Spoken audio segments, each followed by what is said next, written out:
Well, right now I'm day 3 of segueing into ketosis. And we're always producing ketones, but I'm probably, just because I've done this a lot, I'm probably at right now like 1.2 millimolars in terms of blood concentration of like beta hydroxybutyrate after You like doing ketosis. You like how it feels. I love how it feels in terms of mental acuity. I also, because I have neurodegenerative diseases in my family and metabolic dysfunction, see doing, let's just call it 4 to 6 weeks of nutritional ketosis once or twice a year to appear to be very cheap insurance. What's your ApoE profile? ApoE 3-4. You're 3-4. Yeah, 3-4. There are other risk factors. I also have relatives who are 3-3, but nonetheless developed early Alzheimer's. So I'm like, you know what? I like how I feel. I need less sleep when I'm in ketosis. I naturally wake up very, very alert, which is unusual for me. I wanted to mention that first just to set the stage in a way. So I, for decades, did minimum 30 grams of protein within 30 minutes of waking up. I still think that is a great option. For me now, for a host of reasons that I could get into, but I'll keep it simple, I almost always do intermittent fasting, where I am fasting until 2 or 3 p.m. in the afternoon. But when I wake up, like this morning, I woke up at 7:30, and I was preparing for this conversation. So I wanted to block out a few hours to do that. But woke up, now this is mildly stimulating, but I wanted to have a little bit because I'm also jet lagged and arrived at around midnight last night. Had some cacao with a little bit of cacao butter mixed in. Nice. Just enough, under 3 grams of net carbs. Because you're keeping your net carbs to 30 a day, probably, right? I'm keeping my net grams to, for me personally, right now, under 10 grams. Under 10. That'll get you into ketosis fast. Under 10, yeah. Especially if I am already adapted to intermittent fasting, so that I'm doing 16 to 18 hours of fasting with a short 6 to 8 hour window of eating. Once you get to 16 to 18 hours, especially if you're doing some exercise, let's just say in the morning or any other point, you're depleting your liver glycogen and you're going to get into the habit. Your metabolic machinery will develop the habit and the capability of producing ketones even when you are eating carbohydrates in that limited window of eating. And you don't take exogenous ketones? I will occasionally on a day like today, because I know that I'm on effectively, let's call it day 2.5 of segueing into ketosis.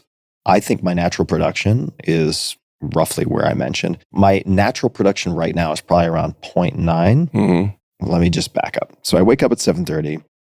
I have the cacao plus some cacao butter. Then I sit in I have a hot tub. This is like one of my indulgences. It's not actually that expensive, but I sit in a hot tub and I meditated for 10 minutes. With an app, the Way app. Henry Schuckman is my spirit animal. Amazing mindfulness / Zen focused practice. Did that 10 minutes. That's it. Got out. It is pretty chilly right now in Austin.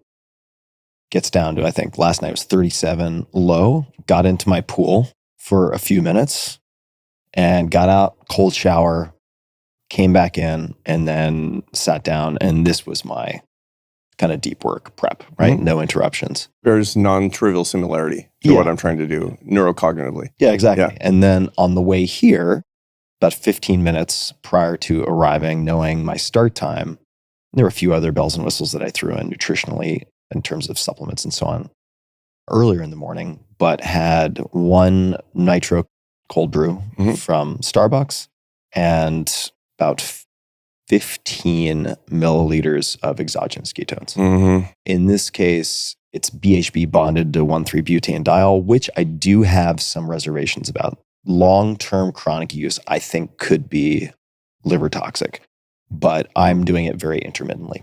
And so for let's just call it 4 days of segue into nutritional ketosis, I will use exogenous ketones sometimes as a boost. And that's it. That was the moment. And it's working great for you. And here's the big takeaway, I think. You got to that through experimentation. Yep. You didn't get that by getting it off the internet. You learned a lot about these different variety of protocols. And you tailored it and tried it. And over a number of years, came upon what worked best for you. And it's exactly what I've done too. Mhm. And everybody watching needs to treat their life like a lab. Yeah. Experimentation is king. The precursor to good experimentation is information, is scientific information. And then it's getting experience through the experimentation and figuring out what your own protocol actually is. Mhm. Because as they say in the ads, your results may differ. You're right, exactly. And so for me, if I'm weight training, I will typically weight train late afternoon. That's just always been my Mhm. preference. But if we had not had this podcast today, I would have done zone 2 training. Mhm. In the morning. Right, exactly. After Yeah. the meditation. Before you eat. Before I eat. You like fasted cardio? I do like fasting cardio. Yeah, I do too. Especially when I'm trying to get into ketosis or intermittent fasting, because it'll help me deplete the stored glycogen at a faster rate. If it is too high, just for people who may be interested in intermittent fasting or ketosis, if the exertion level is too high or if it is resistance training, sometimes it will spike glucose in such a way that makes it a little counterproductive if you're trying to get into ketosis. So the zone 2 Because is, your zone stress 2 is hormones perfect. are... Yeah, Yeah. exactly. And you're already going to have increased cortisol in the morning. You need that to wake up. Mhm. And also with caffeine, oftentimes you'll see a pretty noticeable spike in Yeah. glucose. So I try not to compound it by doing the weight training in the morning. At this point in the cycle of getting into ketosis, do you have headaches? I had a mild headache yesterday. I will say that the biggest cheat for me in terms of getting into ketosis quickly and relatively painlessly is training my body to intermittently fast. And I have been in ketosis dozens of times in my life. And I've done extended periods, 6 months in ketosis and so on, particularly when I was actually training for sports, which seems counterintuitive, but I was doing something called the cyclical ketogenic diet, Mhm. which is really interesting. Hmm. When I was training for the National Chinese Kickboxing Championships in 99, that was an amazing system for cutting weight, getting lean, but also maintaining or adding some muscle mass. In any case, people can look You're it just up. confusing your system in a cycle, right? You're staying out of equilibrium in a way, right? You're definitely doing that. What you're doing with the CKD, people can look it up. There are many people who've pioneered this. Mauro Di Pasquale with the anabolic diet. There are different names for it. Dan Duchesne, way back in the day, also talked about this. But you are providing a short window once a week where you are, in my case, doing a glycogen depletion weight training workout, and then you are spiking the hell out of your carbohydrate intake for, let's call it 15 hours, something like that. And you are really piling in carbohydrate, and you are leveraging insulin as a storage hormone and anabolic signaling pathway to ensure that you can pack on some muscle while you are in, on average, ketotic state, which is very, very hard to do otherwise. I don't do that anymore because it's just too much brain damage, frankly. Well, that's a lot to think about. That becomes a full-time job. Is the protocol becomes the full-time job. Yeah, which is not the point, right? No. Like in my case, I'm sure in your case, it's like the protocol is in service of life. Yeah. Life is not in service of the The protocol. protocol is supposed to work for you. You're not supposed to work for your protocol.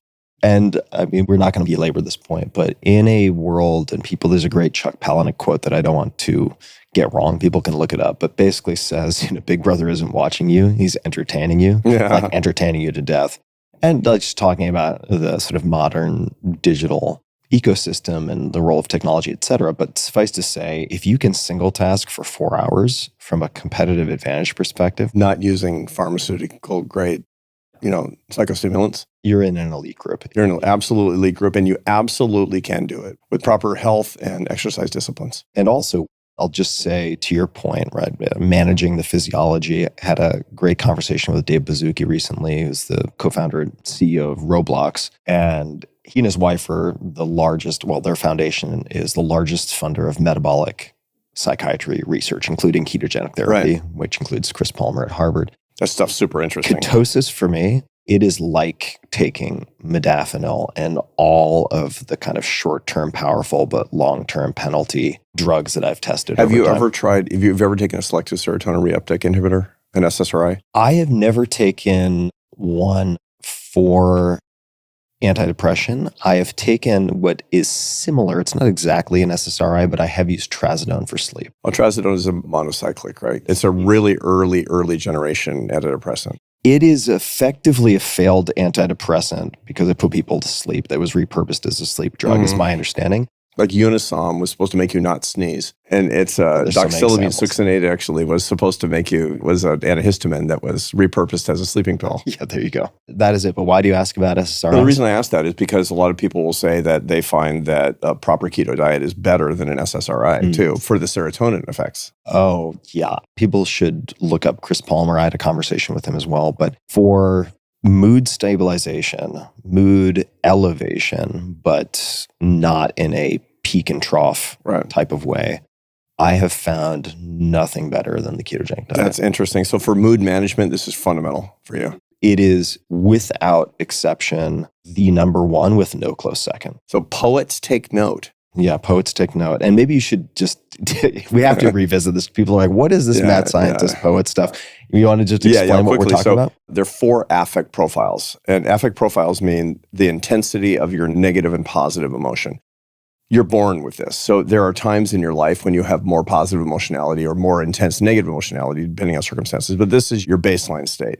You can be above average positive and above average intensity negative emotion. Those are the mad scientists. That's me. You have high highs and low lows. I'm all about it's great or it sucks. And it's impossible to be married to a mad scientist. My wife reminded me of that this morning.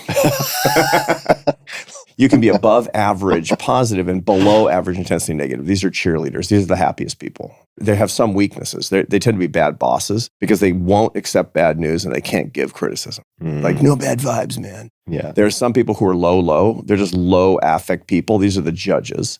They make really good surgeons. You don't want somebody to cut you open and go, oh my God.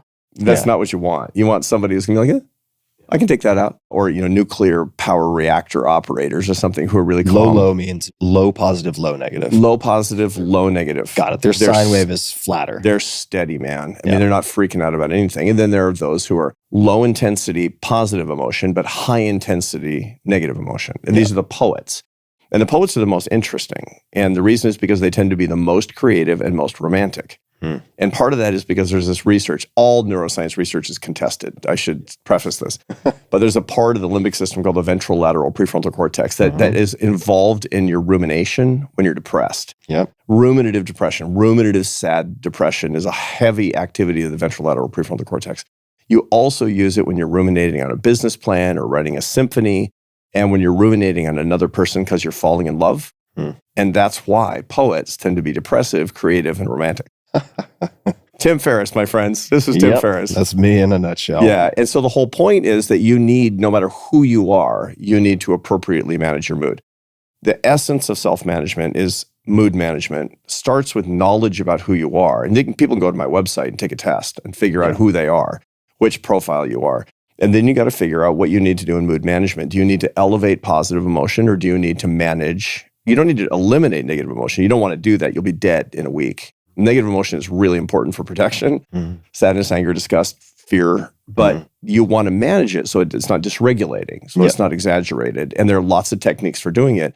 But you got to know what your bigger challenge is by knowing yourself. Then you can proceed to some of these protocols that we're talking about here for appropriate mood management based on your challenges is how it works. For you, it's managing positive up and managing negative down. And ketosis is really, really good for both.